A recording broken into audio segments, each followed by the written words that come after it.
Hi, I'm Martha Stewart. I recently heard about an interesting new beverage company called Liquid Death.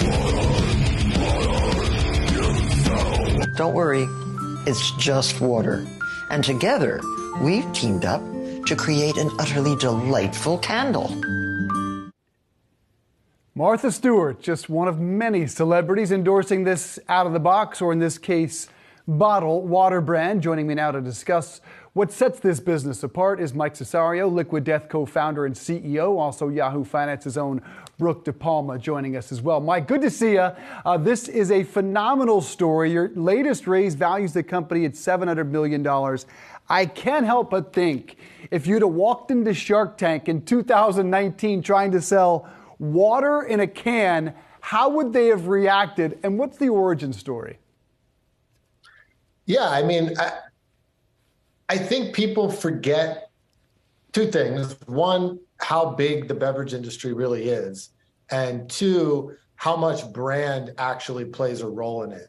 I think when you look at other industries like fashion, for example, people can understand somehow easier, why does a Gucci t-shirt that's 100% cotton sell for $750 when the same exact t-shirt from the same exact material you can buy in Target for $15.99? Same exact thing, performs the same exact function, but people can clearly understand why brand can completely change the value story for a given product. It just doesn't happen as much in CPG. But yeah, essentially, we're building a brand that's bigger than just water in a can. And I think that's why, we've sold last year, we did $3 million in merch and apparel as a beverage company, as a water company. We've got 4 million followers on TikTok and Instagram, which the only two brands ahead of us are basically Monster and Red Bull. So when you really are building a brand, it's a very different thing than when you're just a very functional, rational, transactional-based approach to a product.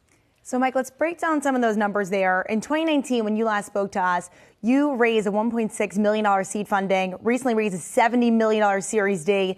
Like Dave said, now valued at $700 million valuation here. What's the end goal, and is it an IPO in the near future? Yeah, I mean, we don't have a specific goal in mind. I think we're open to all kinds of different paths for the company. I think IPO path is something we're definitely going to seriously explore and see what that looks like. There's no timeline for when that would be or if we would definitely do it or not, but something we're going to take a look at.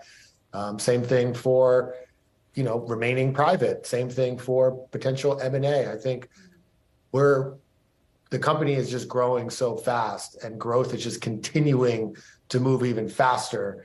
And we're going to take that into consideration when we think of what the next, kind of move is. And when you look at pricing, when you go to buy on your website, it actually takes you to Amazon. So I want to talk a little bit about that pricing there. It's $15 to $21 for a 12-pack.